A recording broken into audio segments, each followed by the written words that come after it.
and welcome to the Moonshots podcast. It's episode 208. I'm your co-host, Mike Parsons, and as always, I'm joined by Mark Pearson-Freeland. Good morning, Mark. Good morning, Mike, and good morning, listeners and subscribers. We have not just an action-packed episode today, Mike, but we are kicking off an action-packed and quite wisdomous series as we embark through show number 208 and onwards. I'm pretty excited. How are you feeling? Mark, I'm just so glad to hear the wise, dulcet tones coming from you as we contemplate a whole series on wisdom. And boy, wisdom, it sounds so heavy. So I think, Mark, we want to try and make this series, and in particular this show, not too heavy duty, but super practical and incredibly useful as we go on to be the best version of ourselves, right? Yeah, that's right. And I think that's a great proposition as we try and kick off this wisdom series with a bang, a whiz, and all that sort of good stuff. And we're really putting the whiz into wisdom with this first episode with Don Miguel Ruiz, who wrote the 4 Agreements Wisdom book. Now, Mike, this was a book going back to the mid to late 90s. This was published in 1997.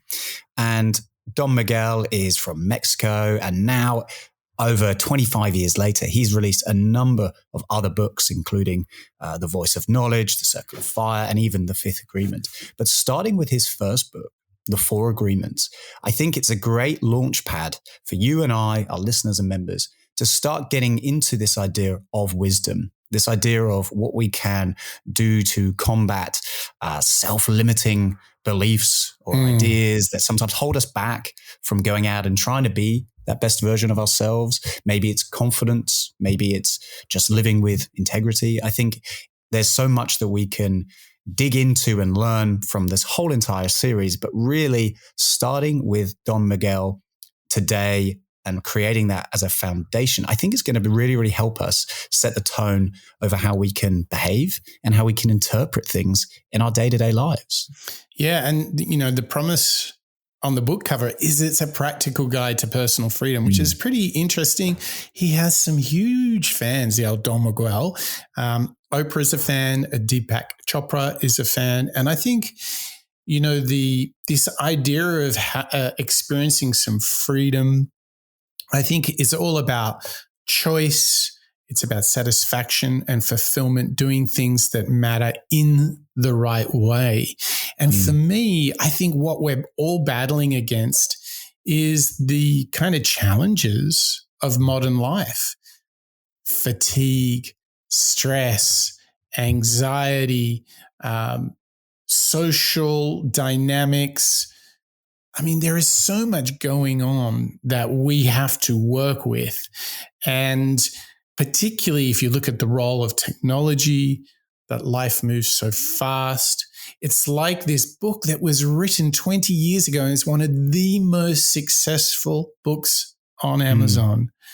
I think there are certain underlying truths that are embedded in this book. It's like tapping into the ancient philosophers.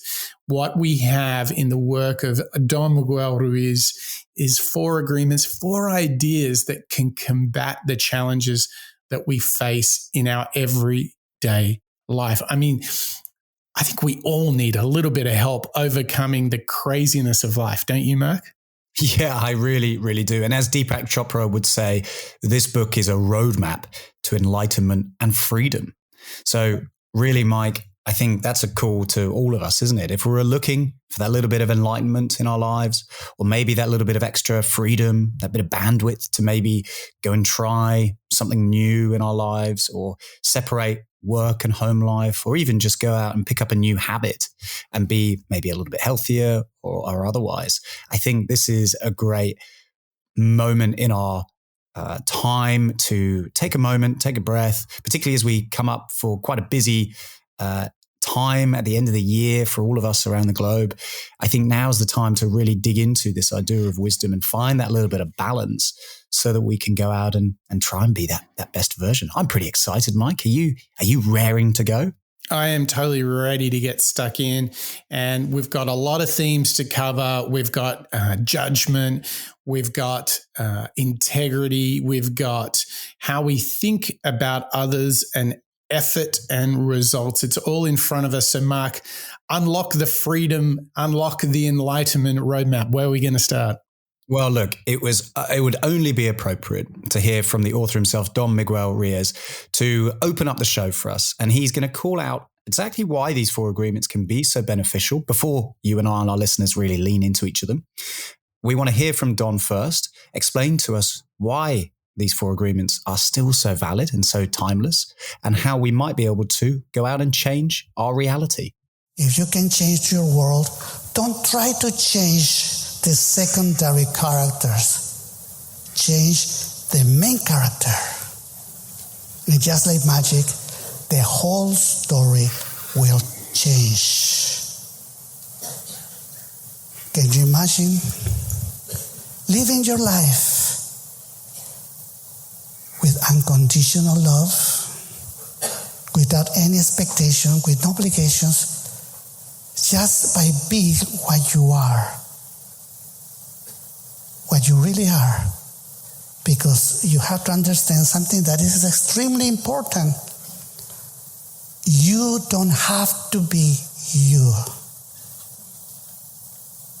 If you can live that, wow, you become right away a master. You become a wise human. You don't have to be the main character of your story. You don't have to be the way you see yourself. You don't have to expect anything from you. If you reach that point, all your problems will leave behind. And for the first time, perhaps, you can really live in the moment as the artist that is creating the story right now and right here. And wherever you go will be right now and right here. Then I'm talking with all my heart to all these beautiful artists, because yes, you can change your world. You can help me to change the world by changing your own world. Like magic, everybody around you will also change.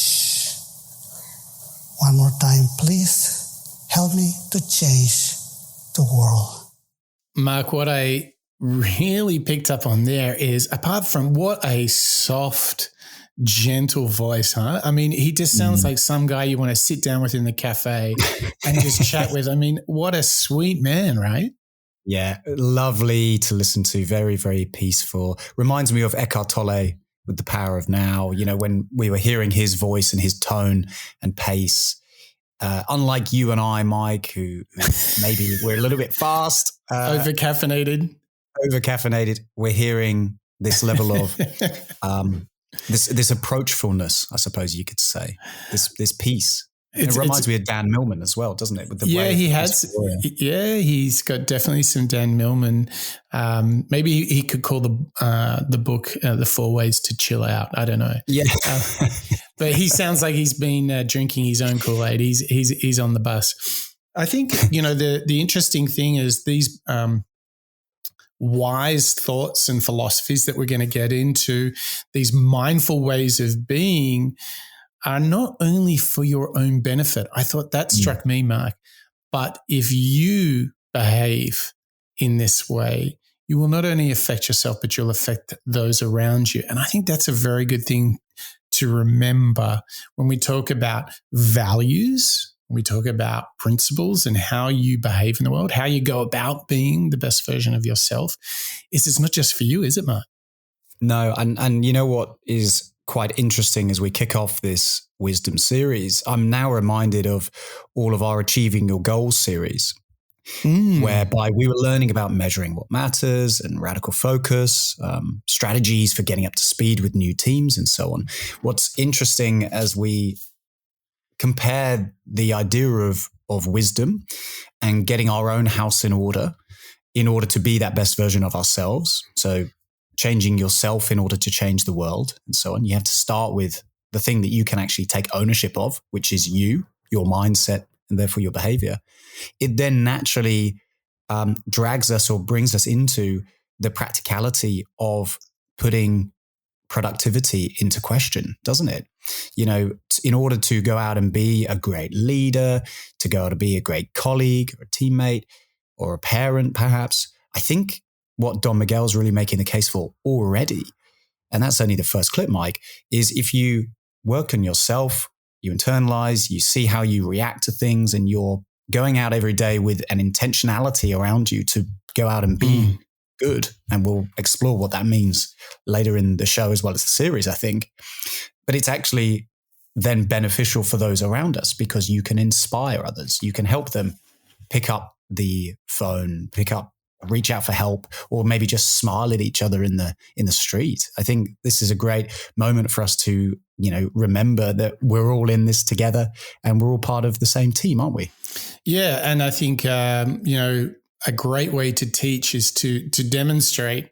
A great way to lead is to practice what you preach. And so it's all about sharing the best of yourself to help and inspire others to be the best of themselves. And I got to say, Mark, that's exactly what we're trying to do with our members and subscribers. And boy, is there a lot going on over there. Look, it's a busy, busy time with our Patreon members. Not only, Mike, are we celebrating the annual Moonshot's birthday for many, many members, but also every week we're welcoming new family members into our Moonshots circle. So first of all, giving out a special celebration to our members who have been with us for over 12 months now, including Bob, John, Terry, Marjolaine, Ken, Dietmar, Byron, Marjan, and Connor. Whew, Mike, I mean, that's a growing list every single week, which is amazing. And shortly to follow will be Yasmin and Lisa, Sid and Mr. Bonjour, Paul, Berg, Kalman and David, Joe, Crystal, Ivo, Christian, Hurricane Brain and Samuela, Kelly, Barbara, Andre and Matthew, Eric and Abby, Hosey and Joshua, Chris, Deborah, Lasse, Steve and Craig, Lauren, Javier, Daniel and Andrew, Ravi, Yvette, LGV and Karen, Raul, PJ, Nikawara, Ola, Ingram, Sarah, Dirk, Emily, HB, and our brand new Patreon members, Greg and Karthik. Welcome to the Moonshots family, and thank you for supporting us and being a member. Thank you very much indeed. We're really grateful for your support. And of course, our members receive a whole second additional podcast, the Moonshots Master Series. You can get hold of that if you are our Patreon member. So head over to moonshots.io, click on the big Become a Member button, and there's a whole world of goodness in front of you to enjoy. And now we turn into these 4 agreements. We've said 4. I think it's a pretty good place to start, and that's the first one. It's be impeccable with your word. The word impeccable comes from the Latin word impeccatus, which means without sin. The biggest sin you can commit, author Don Miguel Ruiz says, is self-rejection. When you repeatedly judge yourself for making a mistake and habitually think, I'm an idiot, you're engaging in the mortal sin of self-rejection. When you agree to be impeccable with your word, you agree to stop repeating words that make you feel worse for something you did. Berating yourself is pointless and just distracts you from taking corrective action. It's like taking an exam for a second time and having someone behind you saying, you know you screwed up last time, right? Why did you screw up? If you merely set the intention to be aware of the words you're using to harm yourself and others, you will start to see significant changes in your life. It's like when a person sets an intention to eat less sugar and takes pictures of what he eats so he's more aware of what he's eating. He ends up reducing the amount of sugar he eats and feels better. It's not enough to stop judging yourself. You need to stop judging others, because the more you judge others, the more you will judge yourself. Judging others is like throwing a boomerang that returns to hit you in the back of the head.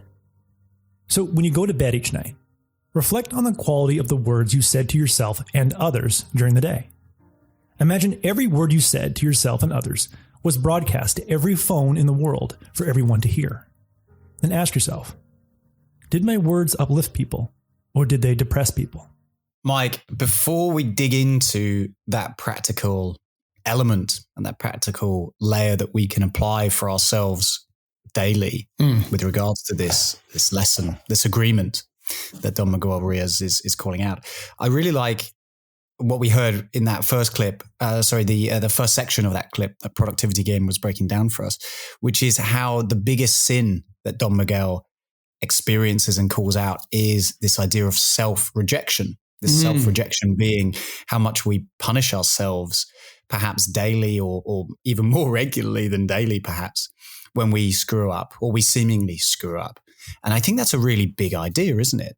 You know, rather than, first of all, leaning in towards how we can utilize our words and what we say to other people, first of which, what Don Miguel's calling out is actually, you've got to internalize it too.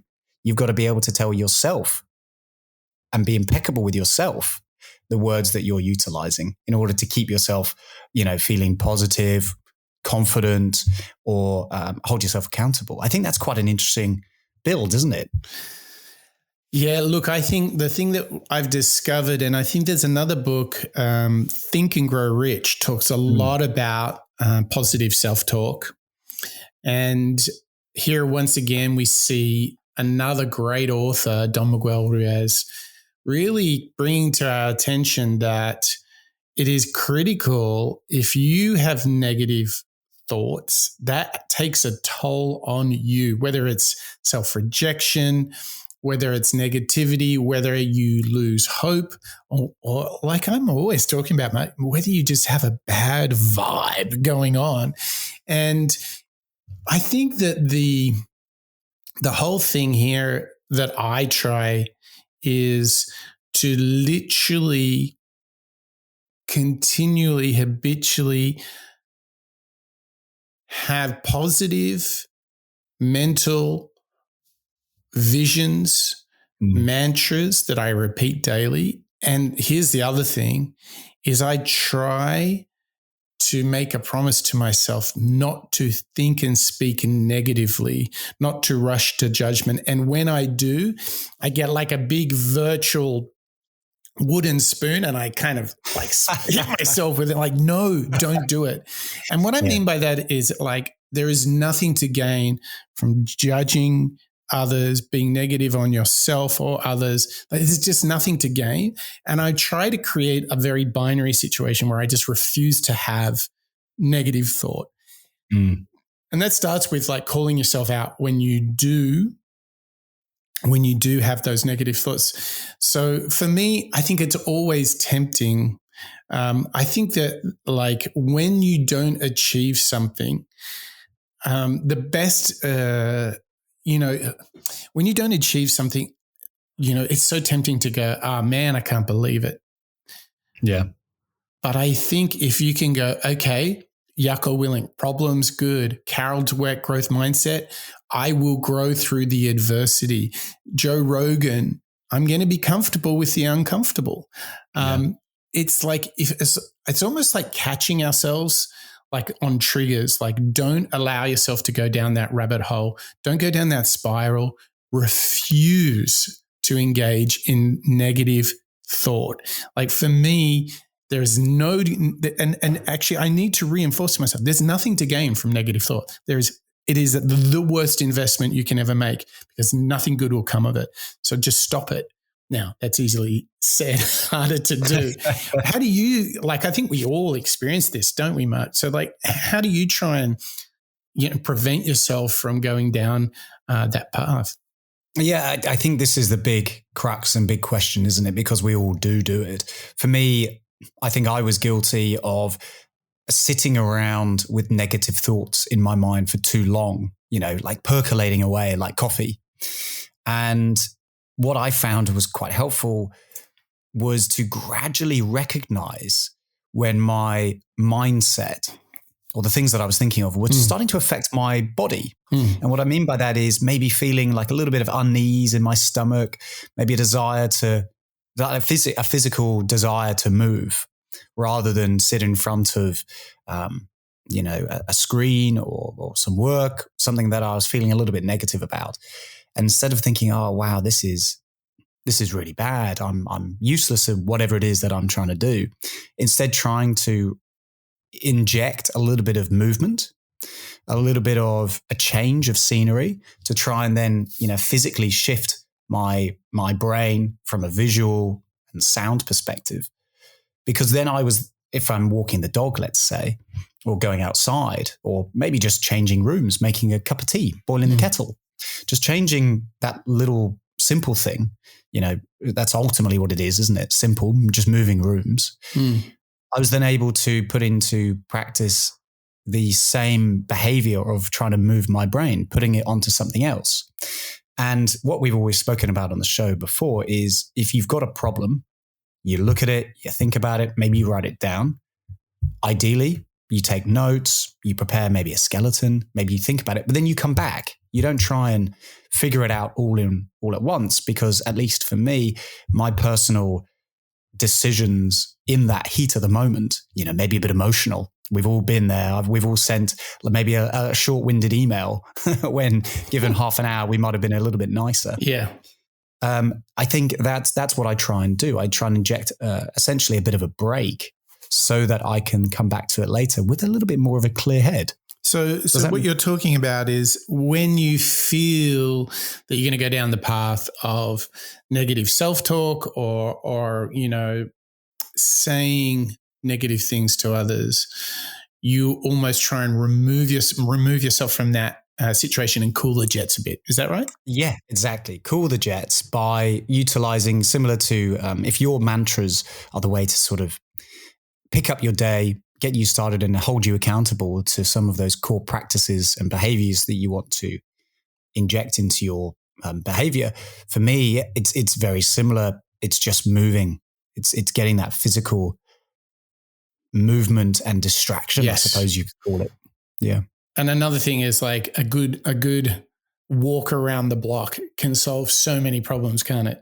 It really can. The amount of problems that I've cracked while walking or talking to my dog, she should be a member of the Moonshot show as well, Mike. But is she a member? Is she entitled to the Master Series? That's what I'm asking. No, she's not yet.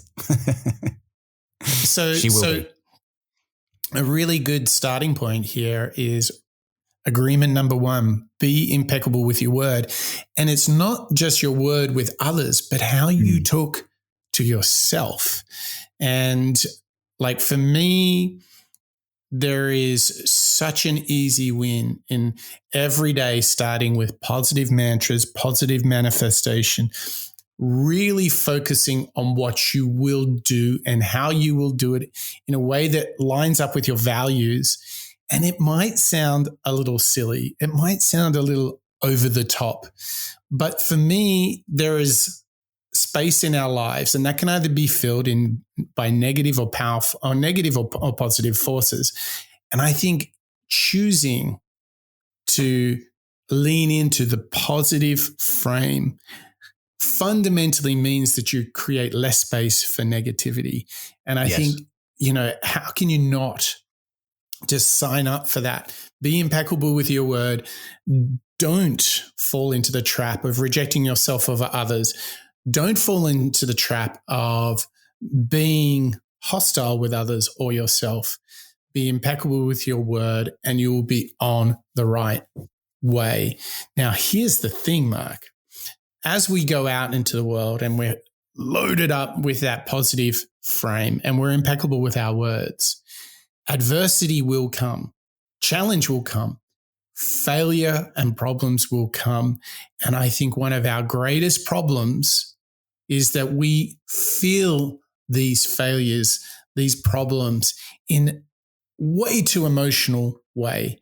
And what we often do is interpret them as a judgment upon ourselves, as if they're casting a vote on us. I didn't manage to get that deal. I didn't manage to hit that number. I am not only bad, incapable, not good enough, but then it is about me, that things are coming after me. The world is conspiring against me. And the good news is that Don Miguel has some thoughts on this. So let's listen to his second agreement. Don't take anything personally. When a person insults you, imagine that person is full of poison and their words are poison being thrown at you. If you take their insults personally, you will ingest that poison. Once ingested, the poison will take over your emotional operating system and make it hard to think clearly. you will be enraged and feel like a victim. Stop feeling like a victim by remembering that nothing people do is personal. Even if someone takes out a gun and shoots you, it's not personal. They did not shoot you because of who you are. They shot you because of who they are. They would have not shot you if they weren't full of hatred. They wouldn't have shot you if they didn't have a horrible childhood and suffered constant abuse, or repeatedly fed lies that made them hate people who look like you. When you agree to not take things personally, you choose to see other people suffering and realize that their judgments and their hatred and their harmful words are just a reflection of the pain they are experiencing. Instead of thinking, why me, think poor them. Choose to be compassionate instead of choosing to be a victim. Now, this doesn't mean you live a passive life. If a person shoots you, ensure they go to prison. But not because you want revenge, but because it's for the greater good. This person is dangerous to themselves and others. Seek justice without being outraged and hating the person who wronged you. Because when you're full of hate and feel like a victim, you'll allow your inner judge to beat up on you. That's why it's imperative to never take anything personally. I think this is a great extension from the first agreement we were hearing, Mike, where Don Miguel was calling us out and encouraging us to really think about the words that we choose, not only for ourselves, but also outward facing, those individuals that we see each day. When I think about this second agreement, the idea of don't take anything personally, what strikes me as interesting is just how timeless this agreement is. Bearing in mind, Don Miguel wrote it way before all of us were utilizing the internet, texting, calls, Slack, emails, whatever it is, the instant messaging element. It's become, in my mind, conversation and feedback has almost become so disposable that people almost deliver it because they want to say something. And I think what's really interesting to think about this second agreement, where we choose not to take anything personally, is how it also reflects on the behavior that we can start doing for others. And again, rather than me interpreting some feedback in a negative light that makes me question my abilities, it equally, I think, this is a call to arms about being sensible about how you give comments and feedback to others as well, because it might be that they are not ready to not take anything personally themselves. Does that make sense? Yeah. Well, so here's the thing, right? Like, if you sat down with most people and let's say they did a tweet or a Facebook post, and people they didn't know took exception to it and were like saying crazy stuff, you just ignore it, right? Everyone would just go, yeah, that's just the internet's being weird, right? Yep. Yeah, okay. Exactly. So here's the thing though. As soon as things get a little closer, we are far less Teflon-like. Yes. As things get a little closer into our sphere, like friends and colleagues and family members, we do start to take things personally. And when we take things personally, I think the massive miscalculation is you really think that people are casting judgment upon you. But the reality is most people are so caught up in their own lives, they don't have enough time to really think about you. Like, we way overestimate our importance in the world. And I think the other thing here is like, you can take feedback. And here's the interesting thing. When someone gives you feedback and you're objective and you're not emotional about it, actually, if there's some truth to it, you can work with it so much better. For example, if someone says to you, Mark, look, the way you're swimming when you go and swim out in the Great Pacific Ocean, the technique you're using with your arms is really inefficient. You could choose to go, oh my God, they're criticizing me. I'm such a terrible swimmer. I'm hopeless. Or you could say, really? Well, how might I do it more efficiently? Oh, well, if you actually cup your hands in a different way and roll the wrists and use your shoulders in a different way, you'll be able to go 10% faster. And you'd be like, Okay, well, how do I do that? Okay, try rolling your arms like this. Okay, wow. Now, there were two paths there. You could be objective or you could be emotional. As soon as you were perceiving that feedback as a personal attack and judgment, you are never on the path to self-improvement there because you're so emotionally aroused, you're so hurt by this criticism that you're not actually able to do anything constructive with it, are you? No, I totally agree. And this is something that I think is possibly easier and therefore harder to deal with nowadays, because I would argue that a lot of us are now in positions of management, more so than perhaps any other time in business history. And what I mean by that is with the rise of being online all the time, the ability to have video calls with anybody in the world as quickly as you want, with different time zones and so on and so forth. I think people are therefore thrust into either A, powers of responsibility, or B, you're thrust into a situation where you are going to receive that type of feedback or criticism. Or Mark, you just get more feedback, more messages, more notifications, right? Exactly, right? See, and I think to build on what you're saying there, Mike, is what we were learning from Ryan Holiday with Ego is the Enemy. You can choose how you are going to interpret the way that others interact with you and the feedback that you receive, whether it's a bit of a snotty email or whether it's a little bit of quiet criticism from a colleague, a trusted individual. We can all choose how we want to interpret it. Now, the word "take it personally," for me, when I hear Don Miguel's agreement there, is I'm taking offense. And I think the area or the split or the divide that I'm trying to utilize this agreement and how I can apply it into my own life is removing the emotion. So if I take a piece of advice, a piece of criticism, I can do that exactly as you've just said, objectively. I don't have to see it as an attack if I can remove the emotion that I inject into what others are telling me. Well, think about it this way, Mark. Who are the best investors? Objective ones or emotional ones? Exactly. Yeah. Who are the best clutch players when they have to score almost at the full-time buzzer? Do you go to the crazy, erratic, over-energized person who's shouting and screaming, or do you go to the Mamba, Kobe Bryant? Do you go to MJ, who's cool as a cucumber? Yeah. Who do you go to? Exactly. Right? You'd go to the level-headed, cool, calm individual, wouldn't you? And so they talk about like the art to being a great investor is to not be emotional. Because when you're emotional as an investor, you sell when it's down and you buy when it's up. Great investors buy when it's down and they sell. Yeah. Like the thing here is that to say things another way when I take this on board is I think people are so busy with themselves that what we perceive as people being unkind or unfair to us is really just them not having any idea. They're not intentionally doing anything to you or me or any of our listeners, members, subscribers.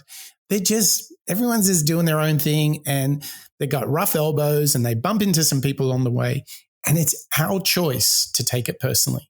That's our choice, right? Yep. You're totally right. You're totally right. I feel like this is just like the most efficient way to live life, don't you? Yeah, I think it is, and efficient from a bandwidth perspective. What I'm already learning from just those first two agreements: be impeccable with your word, don't take anything personally, is just how I choose to interpret, but also pass out comments, feedback, moments of conversation, and so on. Because as we learned from that first one, if you are interpreting things emotionally, you are using up your own bandwidth of your day. Let's think about your day and how much time probably moves on to areas that are fundamentally wasted. Energy that you could have utilized to being maybe more creative or just being a little bit, let's say, happier or calmer. Instead, it's taken up because you're taking things personally, or you're perhaps using your word in a negative way for others.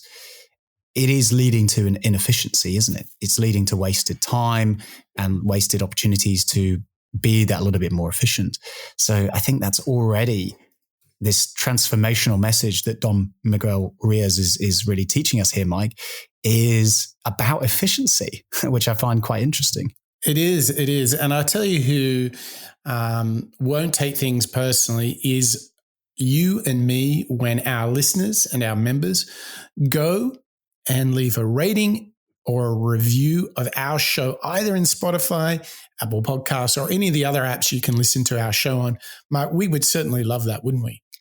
Well, I think, Mike, it's a clear sign and clear-fire way to get the Moonshot's message, and the Moonshot's message being the ability to learn out loud, share things that we've learned from the books and the superstars and the entrepreneurs that we dig into on the Moonshot show with the four corners of the globe. And really that comes down to you, our listeners and subscribers, you individuals who have gone into your apps, left us that rating or review. Really helps the algorithms work in the background and get the show into the four corners of the globe. And Mike, as we call out regularly on the show, we do get listeners from all four corners of the globe, which is just fantastic. And as we see our members increasing in volume week on week, I think it only is down to the hard work and the diligence of you, our listeners. It really does make all the difference for the show getting out into the world. Yep. It's something that is critical. I think as we're all part of this thing together, give us a like, a review, a rating, a share. Go into your app just as you're listening to us right now. Just flick it open.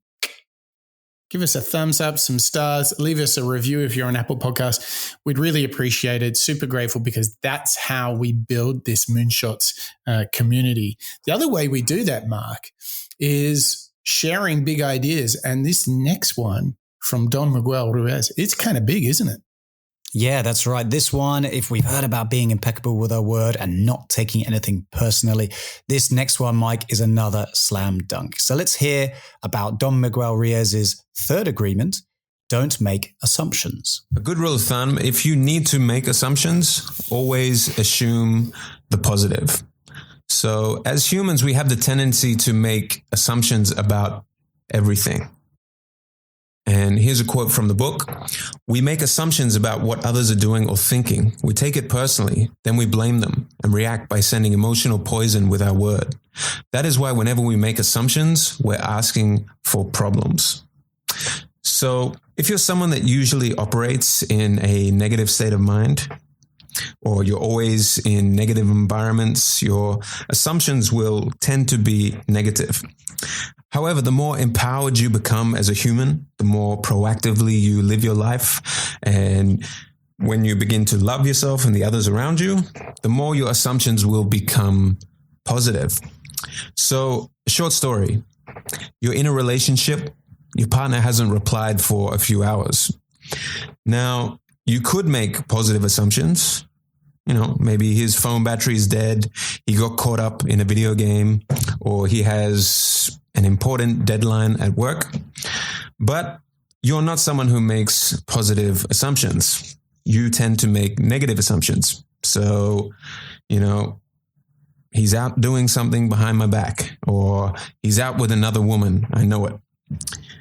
So you start to believe your assumptions as the truth, and you start looking for ways to validate this negative thinking. Maybe you start searching his social media for clues to where he might be or who this mysterious woman is that he is seeing. When all along you could have just saved yourself all this drama by just assuming the positive. Negative assumptions lead to blaming and resentment, which is another form of the emotional poison we spoke about earlier. And the more you think about it, the more it compounds. Positive assumptions, on the other hand, put you in a position of power, and you can see things more clearly, and you're better able to overcome and handle situations. The next insight, why we shouldn't make assumptions. So, quote from the book: all the sadness and drama in your life was rooted in making assumptions and taking things personally. So that's a pretty powerful statement. Think about any time in your life where you've had drama, maybe in a relationship or at work with a coworker. And the drama can be rooted in one of these, either taking something personally. So maybe someone said something to you that hurt your feelings and made you emotional, or you made assumptions, which led to drama. So by at least being aware and honing these two agreements, you can eliminate a lot of the drama that occurs in your life. I love this thought, Mark, that we let our assumptions, which are just guesses, they sneakily and cunningly become our truths. And when he said that, I'm like, oh, that is so true. If you are not careful and don't think objectively, and if you are not careful and you rush to judgment, before you know it, some fictional assumption has just become a reality. I think that's massive. I think I do that. I think we all fall victim of letting assumptions become our truths. And then we're very far from the truth, aren't we? Well, I think this is a huge bit of wisdom. You know, obviously we're learning and benefiting from these first agreements that we've already heard from Don Miguel. But this one here, I think is I don't want to spoil the surprise, Mike, because we always revisit at the end of the show which one is our key takeaway. But this has blown me away because it is so true, I believe.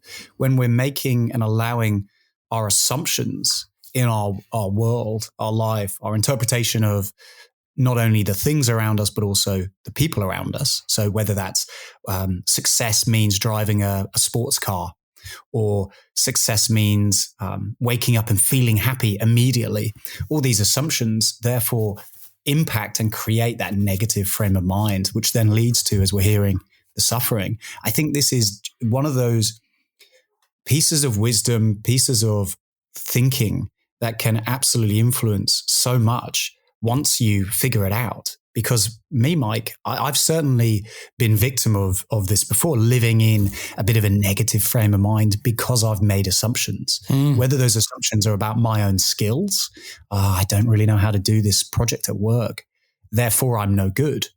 Or whether it's, I assume so-and-so is doing this bit of work. I assume it's his job. I assume he's going to do it for me. It then leads me to anxiety, uncertainty, maybe even frustration when the individual doesn't then deliver that bit of work that I assumed wrongly that they understood. It's quite a practical tip, this, I think. And I think where I'm trying to lead us towards is just how beneficial it can be if you take the proactivity that was in that agreement, which is talk to the other person, have the courage to, and in fact, follow the first agreement, be impeccable with your word, speak with integrity, ask the questions of the individual or the colleague or family member or whoever it is that right now you've interpreted what they've done or what they've said in one particular way. And maybe that way is pretty negative. If you are unsure, raise a hand, have the courage to ask the question. Try and communicate with that person as much and as clearly as you can, because it will lead to a more positive frame of mind. It will lead to less stress, less anxiety, less uncertainty, and hopefully lead you to something where you're not wasting your energy and your time and your mindset on something that doesn't even take place, that hasn't even happened. Yeah, isn't that the craziest thing, that you can spend so much time and effort worrying or dwelling on things that have yet to actually take place. And, you know, when we studied Dale Carnegie's book, How to Stop Worrying, he talked about, like, what you do is if something you're assuming about the future, something that potentially could happen, you should always ask yourself, well, what's the worst that could happen? And then take a very pragmatic step to start addressing that problem in order to arrive at a better than the worst case situation. And invariably, the worst case scenario never happens. but yet we spend time beforehand worrying about that. So if you can shift from the like caught in a sea of worry to like moving forward and then putting it in a box. Once you've done what you can for today, no use worrying about it. Wake up tomorrow and get started on it again tomorrow. Whilst, I am making that sound fairly transactional. I think, this assuming the intention of others, assuming the worst case scenario is so dangerous. And those assumptions, I thought that idea that they kind of somehow transform in your mind and become truths, then you've just made a mountain out of a molehill, haven't you? Yeah, well, this is exactly it. And actually, this reminds me of the work of Dan Harris, and who wrote the book 10% Happier. And one of the key lessons for him, apart from going into productivity and a similar lesson with James Clear and habits and so on, was his path to being that 10% happier was taming the voice in his head, because the voice in his head was pushing him to either work too hard or judge other people unfairly. And what ended up happening was, as we might remember, he had that moment of being frozen on live television, national television. That's right.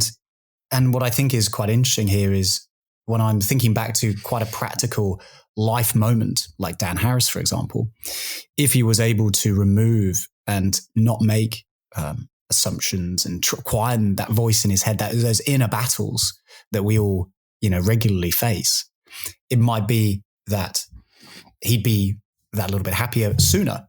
And I think this is the great ability that we have on this show, Mike, to learn from these individuals who have either A, gone through it, or B, written the guides and the agreements to help us get away from it. I think there's so much to learn here, isn't there? There is. And I think much like taking things personally, making assumptions about things, it's just wasted energy. I think this is just one big practical play. I mean, forget the wisdom for a moment, Mark. Like, we only have finite attention and effort and energy to give. So spend it on the good stuff, right? That's right. It's our brains, even though we heard from the Checklist Manifesto, Atul Gawande, how our brains are not very good computers, Mike. I think when it comes to happiness and how we interpret the behaviors or the actions of others, it's still exactly the same, isn't it? We can only process so much. So when we are assuming and making assumptions and therefore wasting our energy, and I do it too, Mike, it means that we can't go out and be creative. We can't be strategic. We can't focus on that business that we're trying to create, or that book we're trying to write, or maybe it's just sticking to a marathon training plan, whatever it might be. When we're worried about all of these unnecessary elements in our lives, what happens is, it does. It takes away not only the time we have, but also the fun. It takes away the ability to just enjoy yourself and what you're doing right here, right now. For example, if you and I are recording and we're thinking about the work that we've got to do, what happens? Well, the show might suffer. And instead, what we're able to do is remove assumptions over what others are doing and so on. And it's a daily practice. But that helps drive quality, doesn't it? Because you're removing the wasted bandwidth. Yes. And I think what you can do is don't rush to judgment. Don't take things personally. Don't make those assumptions. And what can fill that void is do the right thing. Be impeccable with your word. Like we spoke about that. That's things like speak with integrity, say what you mean, don't confuse or mislead people. But more importantly, always do your best. Sign up, go out there and give 100%. And Mark, as always, we're going to close out the show with a really, really strong thought. So this is the productivity game, really framing for us what is important, maybe what is even most essential of all the 4 agreements, and that is to always do your best. Honor this agreement, and your inner judge will have no basis to judge you on. In the book, author Don Miguel Ruiz says, if you've done your best and the judge tries to judge you according to your book of law, you've got the answer. I did my best. Think of times you've walked away from a performance, not knowing if you'd won or lost, but knowing deep down that you did your best. Remember that peace that you felt. Even after you failed to get the reward you expected, the job or the trophy, you still had no reason to judge yourself. I've learned to do my best in two ways. First, I do my best when I give my full attention to an activity and don't overexert myself. Many people believe that to do their best, they need to go all out. But if you push yourself too hard, you will kill the joy you have for an activity and exhaust yourself, which will increase the time needed to complete your goal. And second, I do my best when I forget about the rewards or punishments I expect afterwards and just focus on getting better. If you have a hard time knowing what your best is, it's helpful to picture the main character in the movie Forrest Gump. Whatever Gump did, he applied himself fully. Whether it was playing football, fighting in Vietnam, playing table tennis, captaining a shrimp boat, or running, he simply immersed himself and seemed to enjoy what he was doing. Like Gump, do your best by doing your best to enjoy the process. Mike, this is a great way of closing, isn't it? Because I think it's building nicely on where you and I and our listeners were starting to uncover within the first three agreements. And what I'm, really interpreting from that final, or let's say fourth agreement, is this ability to try and give absolutely everything that you're working on and that you care about your full attention. Focus, give it your full attention, maintain a bit of the joy by being able to look back and say, oh, did I work hard enough on that thing? I did. No matter what the outcome was, I know that I put in 100%, and therefore nobody else can judge me. And if they do judge, that's okay. That's up to them. I'm not going to take it personally. Instead, I'll be able to hold my own head up high, knowing that I've tried, I've learned, and actually, as we heard from the end of that clip, enjoyed the journey of getting to that moment rather than the reward itself. Let's do something fun to wrap up the show. Let's see if we can think of evidence in our own lives where always doing your best really matters, particularly when you didn't get the result that you wanted. So here's my question for you, Mark. I'll answer it after you. Okay. Can you think of a time, perhaps recently, where you have not got the result you wanted, but you still felt satisfied because you did your best? You still felt fulfilled because you did your best, even though the result was not what you wanted.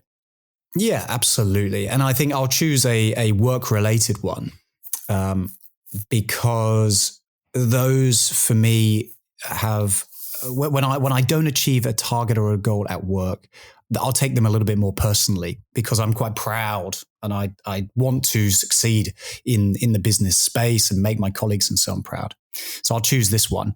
It was a couple of years ago. We had worked really, really hard on a particular project. Lots of team members involved, lots of effort, many, many hours. And by the end, it was clear that we didn't quite have enough closeness and alignment with the partner that we were working with. So it didn't quite land in a really positive way. It wasn't quite the success that I think we'd all hoped and dreamed of. But what I think was fantastic was after the event, being able to look back and say, well, we gave it a very good effort. And I'm certainly pleased with the work that we put in because we tried really, really hard. Yes, it didn't quite work. Yes, there was a misalignment with the individuals involved and, maybe the businesses just weren't ready to collaborate at that time, and that's okay. Not going to take it personally.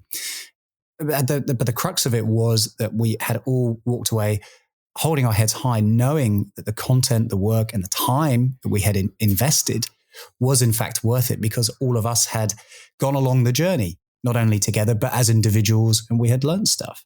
I think that was a key moment for me that really, I think, tested the ability to look at let's call it an in inverted commas failure, because in this regard, it's not really a failure because we've learned from it and every experience is good, but it didn't succeed. It wasn't the smash hit that I think we were hoping for. But looking back at it afterwards, it was that great feeling of, wow, we certainly tried our best, didn't we? That for me, Mike, was probably one of those moments where always trying our best led me to enjoy the process, even though it was, let's be honest, pretty difficult. What about you? What comes to mind when I turn this mirror back on you? Well, before we do that, I just want to kind of double click on this a bit. Can you kind of feel satisfied with the effort, even though you didn't get the result you wanted? Was that because if you go back and look at it, how hard that you worked and your teammates worked, are you kind of effectively saying, well, we couldn't have worked any harder. We did the best we could. And do you think it was that characteristic which made you more comfortable with the outcome? Well, actually, I think it was the lessons that we learned from the process as well. Okay. I think we certainly had worked very, very hard, and there was a comfort that came with having applied ourselves so diligently. But at the same time, what I think was interesting after the event was being able to look at it and think, well, we certainly tried our best as we were. So through every event in our lives, there's opportunities to obviously grow and learn. So my best ability now is probably better than it was a couple of years ago. So I would say at the time, yes, it was definitely the best that we could do. And therefore it felt pretty good. But now being able to look back at it with the presence of time, the lessons that were learned from that event have therefore made us better communicators, collaborators, better at dealing with unforeseen events and so on. So I think, in answer to your question, the benefit really came from not only being able to hold our heads up high and say, yeah, we tried really hard, but it was also being able to look at it objectively afterwards and say, well, this is how we can learn from it. This is how we can shift this negativity into something more productive and proactive and something that benefits us in the long run. Yeah, so it's really interesting. So you've really, which is very good for a Moonshots host, focused on the learning and the personal growth. My one is a bit more basic. And that was when I ran my first ever marathon this year. I was a bit tired due to some international travel. I was well prepared, but I certainly hit a bit of a wall. I couldn't run faster than what I was. And so my time for the marathon was a fair bit slower, probably 10, 15% slower than what I had hoped for. But I will tell you this, Mark, I gave it everything I had. I honestly had not one fraction more speed than I had because I was just done. I got the race completed, 42 kilometers, 26 miles. And the feeling I had at the end was it didn't really matter on my time. I really didn't care. I was like, my gosh, I worked as hard as I possibly could. I fought against the fatigue as hard as I could, and I just got it done. And it really didn't matter. It was so funny how time obsessed I was in my preparation and training for the marathon. But in the end, because I did the best I could, all of that times and splits, they didn't matter at all, Mark. Isn't that crazy? Isn't it funny how you assume, again, it's coming back to this idea, isn't it? You assume that in an event, whether that event is a marathon or a key meeting, you assume you try and second guess your reaction to moments. You're assuming that you will look at your laps and your stages and judge it. But actually, when you're in the arena, as Brené Brown would say, when you're physically there, it doesn't necessarily matter as much because you know that you've done all the training. Now it's just about going out and doing the activity rather than trying to second guess how you're going to react. It's getting into it and seeing firsthand. I think you're right. I think that's a really interesting little story. There you go. We had one from work and one from an exercise perspective. Good combination, well-rounded, just like our show. And so, Mark, I have to ask you, we've done the 4 agreements from Don Miguel Ruiz. My question to you is, as you go to get and apply this out in your morning today here in Sydney, Australia, as you go out this week and to close out the year, which one of these is going to be playing on your mind? Which one will get your consideration? Well, look, Mike, I've got to be honest. There's a reason why The Four Agreements is still such a best-selling hit, and it's still in Amazon's top 20 even since 1997, and that's because all four of them are so valuable. So actually, the truth is, I'll be taking all four and scribbling them down as mantras to remember. But actually, the one that hit me the hardest today, as we were going through them, was number 3. Don't make assumptions. And this idea of suffering and the idea that your assumptions create the suffering that's around you is a big idea for me. And that's the thing that I'm going to, challenge myself to not sink into. What about you? Which of the 4 are you going to, spark up and continue going on for the day? Mark, I think we're strangely aligned on this one. I think the assumptions is a really big piece.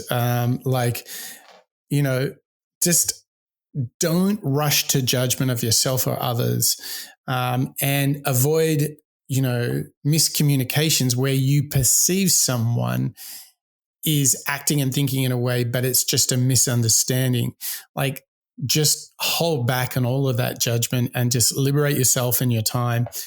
That one is huge, huge, huge, isn't it? Huge, huge, huge. It's big. And that's been such a joy to learn from today.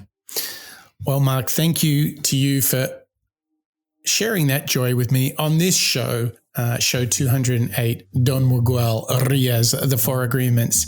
And thank you to you, our members, subscribers, and listeners, to what an adventure we have had into the Four Agreements, which really did kick off our wisdom series. And it started with the idea of changing your reality, change it for yourself and change it for others. And words really matter, so be impeccable with them. Don't take anything personally. Get over it, because assumptions are not the truth. Don't fall into that terrible conundrum where all those little voices in your mind become the truth when they are certainly not. And when in doubt, go out into the world every single day and do your best. And that is the perfect thought for a team of people all around the world who are learning out loud together to be the best version of themselves. When in doubt, do your best. You will get to the moon and some extra. So that's it for the Moonshots podcast. That's a wrap.